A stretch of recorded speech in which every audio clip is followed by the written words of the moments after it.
If your mind took instructions from you, would you create anxiety? Just do the simple sadhana, all of you. You can't do any other yoga. This much you can do, isn't it? You will see, half your anxiety will start settling down. Because essentially the conflict is, there are two dimensions within you.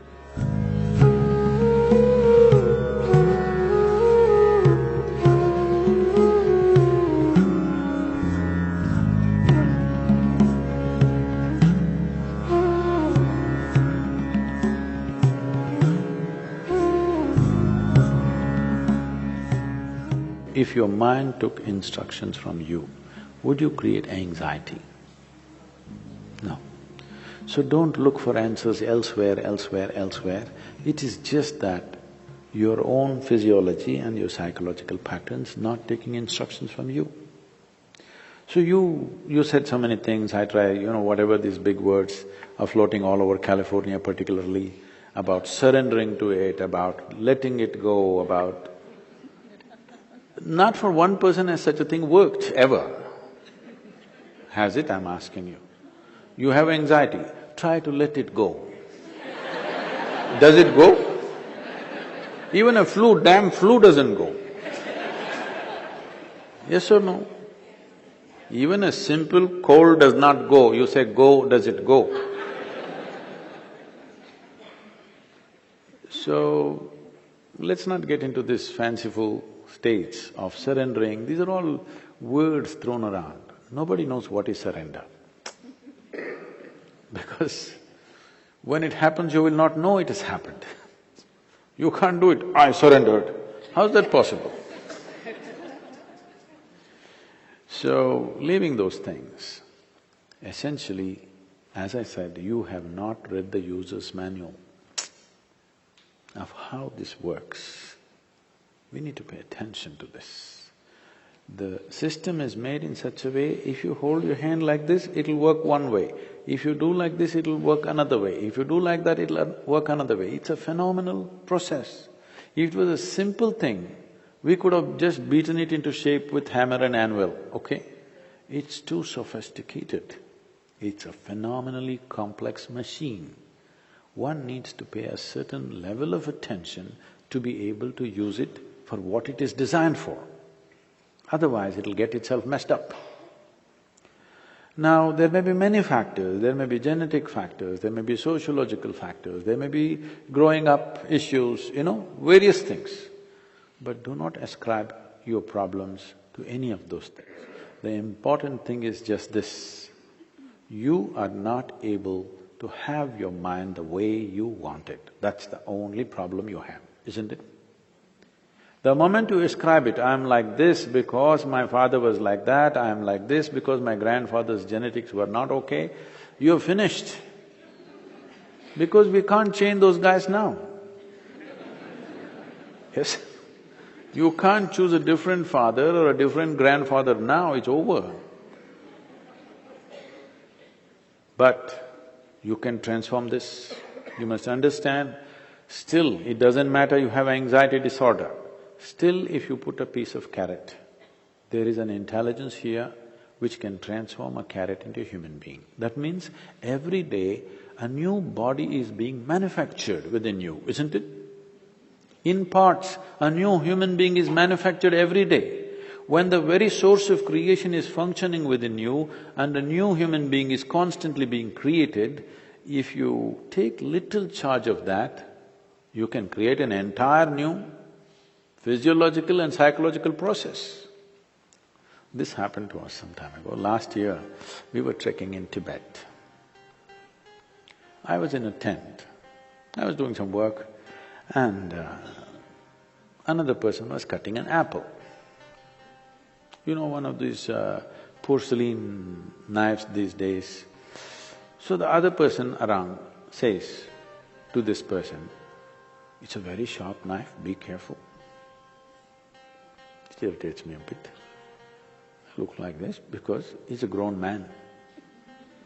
If he's a child, it's different. Then we have to watch how he uses the knife. It's a full-grown man. And a knife is supposed to be sharp.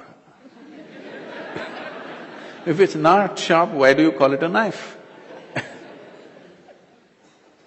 So I ignored it and continued to work. In another 2 minutes, she says again, "It's a very sharp knife, be careful." I said, "Come on, he's a full-grown man, leave him alone, he knows how to use this knife. This stupid knife can't he handle? It's not some earth-moving machinery or spacecraft or something that he doesn't know how to handle. It's a knife." She says, "No, Sadhguru, it's a very sharp knife." All right. And I continue what I'm doing. In another 2 minutes, she whispers to him, "Please be careful, very sharp." And in another 2 minutes, he cuts his finger. Then I give up, okay. This is all that's happening. This is all that's happening with life. You have an intellect for which you don't have a stable enough platform. Or in other words, you have a sharp knife, a very sharp knife a very sharp knife in your hand, but your hand is not steady. Please see, it's your own mind which is causing all this pain, isn't it? Yes or no? So you have a very sharp knife, the sharper it is, the more you cut yourself. So we don't have to blunt the knife, we just have to have a steady hand, isn't it? Nothing has been done about that. People are trying to blunt the knife with all these sedatives and nonsense. What you take is to blunt the knife. Blunting the knife is not the answer, because if you lower the possibilities of who you are, everything will be okay. If you remove half of your brain, you will be quite peaceful. Because it takes some brain to cause anxiety. If we really remove half of your brain, you will be quite peaceful and you may even be happy, actually. Nothing bothers you. You'll be okay. All right? But that's not what we're looking for.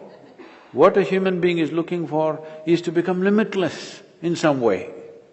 And if this has to happen, you have to create a steady platform. Knife need not be taken away, knife need not be blunted.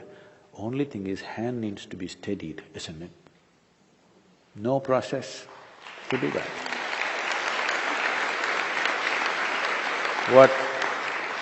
What inner engineering means, what yoga means is just this. When I say yoga, being in California, don't imagine all those impossible postures. Yoga does not mean postures, yoga means union, okay? The word yoga literally means union. This is the first form of union. Your right and left.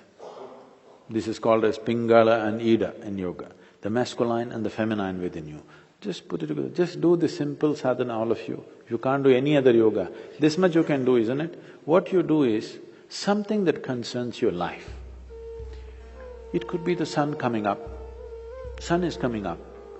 Without sun coming up, you wouldn't exist on this planet, isn't it? The warmth of life is going on within you only because the sun comes up. Without the tree exhaling oxygen and you exhaling carbon dioxide for it and this exchange happening, you wouldn't be alive, isn't it? Like this, look at it, the food that you eat, the sun, the earth that you walk upon, air that you breathe, water that you drink, people who live around you, whatever, you choose anyone. Just do this, put your right and left together perfectly, not like this, not like this, perfectly, okay? Just look at something that really matters to you. Maybe the sun, maybe the sky, maybe the cloud, maybe a tree, maybe a person, maybe a child, an animal, it doesn't matter what. Just look at it, putting your hands together for 10-12 minutes at a stretch.